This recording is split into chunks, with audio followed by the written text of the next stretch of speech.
Corona से लड़ाई में भारत ने अब एक नया मील का पत्थर स्थापित कर दिया है। स्वदेशी वैक्सीन से वायरस को मात देते हुए भारत में रिकॉर्ड 4 करोड़ लोगों को टीका लगाया जा चुका है। बीते 24 घंटे में ही 27 लाख लोगों का टीकाकरण किया जा चुका है।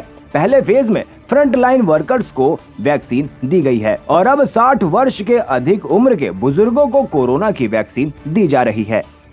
भारत को नई उड़न परी मिल गई है। तमिलनाडु की स्प्रिंटर धनलक्ष्मी ने 24वें federation cup national athletics championship में 100 मीटर में गोल्ड मेडल अपने नाम किया। धनलक्ष्मी ने 100 मीटर में भारत की टॉप स्प्रिंटर दुती चंद और 200 मीटर में हिमा दास को हराया। इतना ही नहीं, उन्होंने 200 मीटर इवेंट में पूर्व धावक पीटी उषा के 23 साल पहले बनाए गए रिकॉर्ड को भी तोड़ा है। बंगाल में विधानसभा चुनाव के पहले फेज की वोटिंग की तारीख नजदीक है। ऐसे में वहां चुनावी घमासान चरम पर है।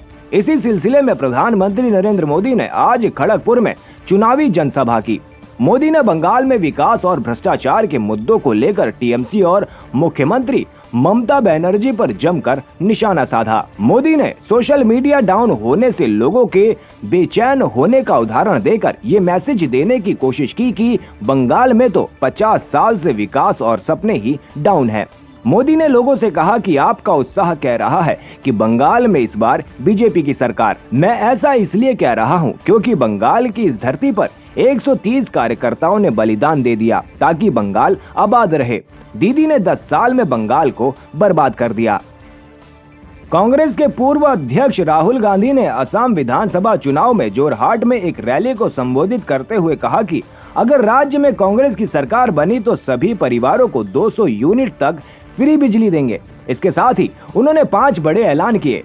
कांग्रेस नेता राहुल गांधी ने मरियानी में एक रैली में कहा कि बीजेपी संस्कृति, भाषा, इतिहास और असम के भाईचारे पर हमला कर रही है। हम नफरत मिटाएंगे और शांति लाएंगे। 5 गारंटीज, ठीक है, मैं पढ़ लेता हूँ। Guarantee of 5 lakh government jobs, guarantee of 200 units monthly electricity free, 200 unit बिजली का फ्री, 5 लाख सरकारी रोजगार 5 साल में, 365 रुपए daily veg tea garden workers के लिए और 2000 रुपए हर हाउसवाइफ को, और फिर फाइनल गारंटी सीए। ये 5 गारंटी, ठीक है। दिल्ली सरकार की राशन की डोर स्टेप डिलीवरी योजना पर केंद्र की ओर से आपत्ति जताने के बाद केजरीवाल सरकार ने बड़ा फैसला लेते हुए अपनी इस योजना का नाम हटा दिया है। मुख्यमंत्री अरविंद केजरीवाल ने आज इस मुद्दे पर अधिकारियों के साथ मीटिंग की थी, जिसके बाद दोपहर में उन्होंने एक प्रेस कॉन्फ्रेंस कर इस पर घोषणा की। उन्होंने ये भी तंज कसा कि इस योजना का नाम ही हटा दिया गया है, जिससे काम दिल्ली सरकार का होगा लेकिन क्रेडिट केंद्र का। उन्होंने बताया कि दिल्ली सरकार की राशन की डोर स्टेप डिलीवरी योजना का नाम मुख्यमंत्री घर घर राशन योजना नहीं होगा और केंद्र सरकार जैसा कहेगी उसी तरह राशन लोगों के घर तक पहुंचाएंगे। उन्होंने कहा कि परसों कैबिनेट में फैसला करेंगे और केंद्र को भेज देंगे। उम्मीद है कि अब कोई अड़चन नहीं आएगी। तो दिल्ली सरकार ने काफ़ी लोगों से चर्चा करने के बाद कुछ वर्ष पहले ये समाधान निकाला कि अगर हम सीधे बोरी में पैक करके जितनी गेहूं बनती है उतना आटा और जितना चावल बनता है वो अगर बोरी में पैक करके उतना हर एक आदमी के घर भिजवा दें जितना उसका बनता है, तो लोगों को लाइनों में नहीं लगना पड़ेगा। वो सारी जो अभी राशन की समस्याएं वो दूर हो जाएंगी। उस मकसद से मुख्यमंत्री घर घर राशन योजना लाई गई थी। 25 तारीख से इसको लागू होना था। कल दोपहर में केंद्र सरकार से हमारे पास एक चिट्ठी आई है कि ये राशन योजना आप लागू नहीं कर सकते। क्यों नहीं लागू कर सकते? थोड़ा सा हमें धक्का लगा वो चिट्ठी, क्योंकि 5 दिन पहले लागू होने के केंद्र सरकार ने इसको बंद किया।